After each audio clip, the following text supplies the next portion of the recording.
Hey movie fans, Popcorn Junkies in the house. For those of you who follow the other part of the channel, the vlogging and all that kind of side of things, you'll know that I've been going through a bit of a personal crisis. But one of the things that I find is great therapy is not only talking. One of the problems I've had recently is an inability to talk, but also movies and just chewing the cud with you guys about things to get excited about, new movies that are coming out, what's all the rage, what works, what doesn't work, and a number of you guys were saying, have you seen the Tomorrow War trailer starring Chris Pratt? And I haven't. And I have to say, something was holding me back from this. And I was thinking to myself, come on, Mark, get in touch with the movie fan within, the 11-year-old, 12-year-old movie fan within. We are desperate for something that's a bit epic, a bit ludicrous. What was that movie with Tom Cruise, which was all about him having to relive the same life? Tomorrow Never Dies, was it? Or something? I think that was is that Tomorrow Never Dies? That's a bloody Bond movie, isn't it? But anyway, time travel, people from the future traveling back to pre-warn us of something awful that's happening in the future. Back to the Future, obviously, giving me those vibes.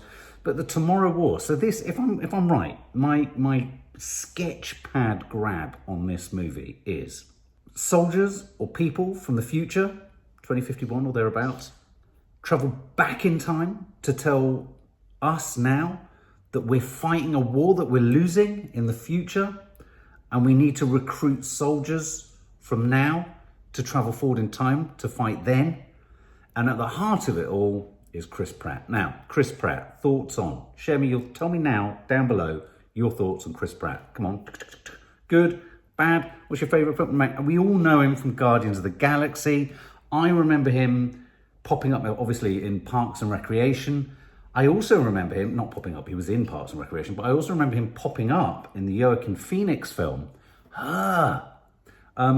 There's something about him. There's a great boyish, roguish, affable charm. I think his Star-Lord has that capacity to be a little bit Han Solo, but a little bit pathetic too.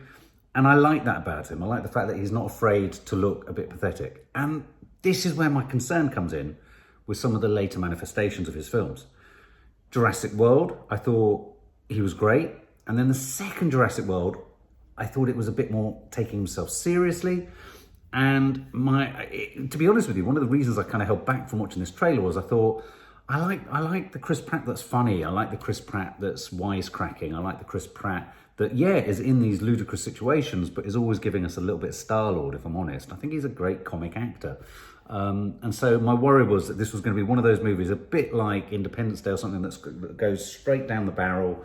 You know, it sort of hammers the nail straight on the head, and it gives us a straightforward sci-fi war time travel epic. And then I thought, stop being a bar humbug, just watch it. So I'm going to watch it now. It's going to be, this is really sad though. This is the kind of film I already feel needs to be seen at the cinema. The Tomorrow War needs to be seen on a big screen, but it's gone to Amazon. So it's going to be an Amazon Prime job. And there's a fly in here. So if you can hear the buzzing fly, it's a fly. Let's check it out. Okay, none of you are my child. Has anyone seen Miri? Aww.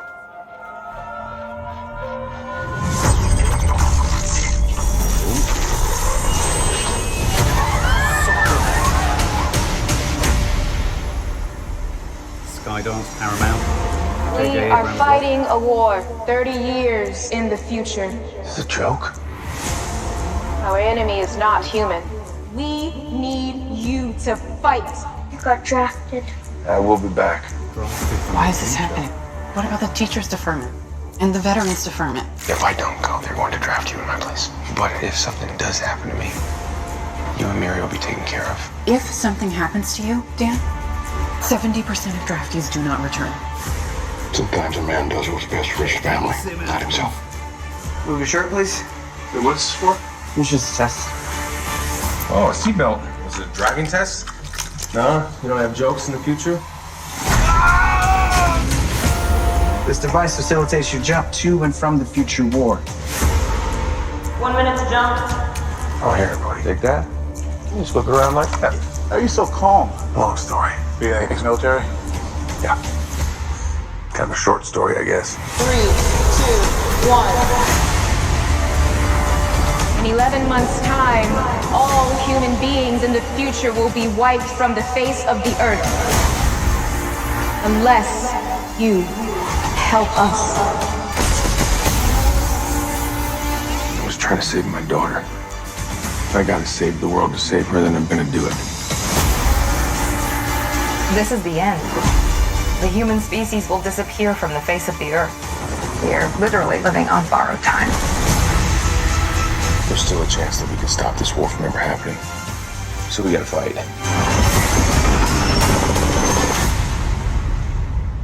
Well, it's nice knowing you.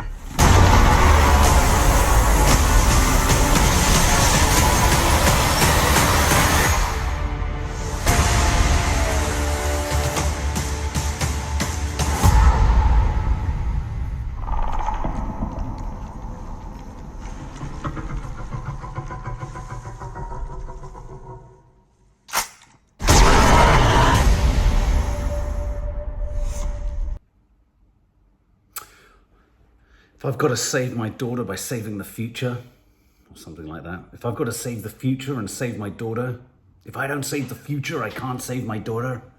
If I'm going to save my daughter, I've got to save the future.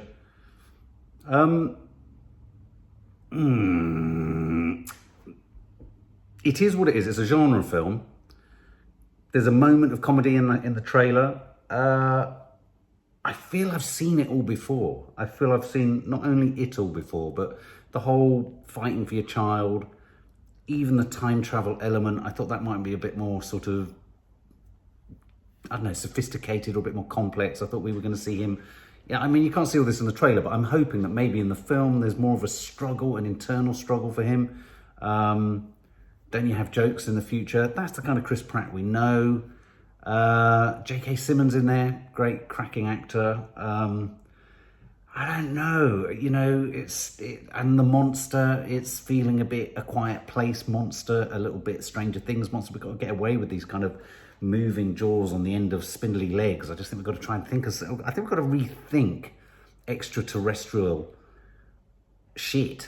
A little bit like, in a strange way, that sci-fi movie Life did, where it started, I mean, it became it, but it started as a sort of microbial organic thing. And them landing in a soccer match, that was kind of curious, wasn't it? You know, given that soccer isn't the main sport in America, and then being drafted. I like, you know, it's a neat idea. You can see why it landed on the studio desk and they said, soldier drafted from the future. I think it's going to be very rousing. I think it's going to be very... I think I see why Chris Pratt's done it. He's a big advocate of the veterans, charities and organizations in America. And I think it will be a very rousing sort of championing of military pull-togetherness and unity and success and all that kind of malarkey. It does look like it needs to be seen on a big screen, don't you think? I mean, the idea of watching it on my box, I'm amazed that Amazon aren't going to give it a bit of a theatrical window. Maybe they will, I don't know. Yeah, what do you think, guys? The jury's out here. I'm not entirely convinced. For more film and family fun, don't forget to click the subscribe button and make sure to click the bell to never miss an update.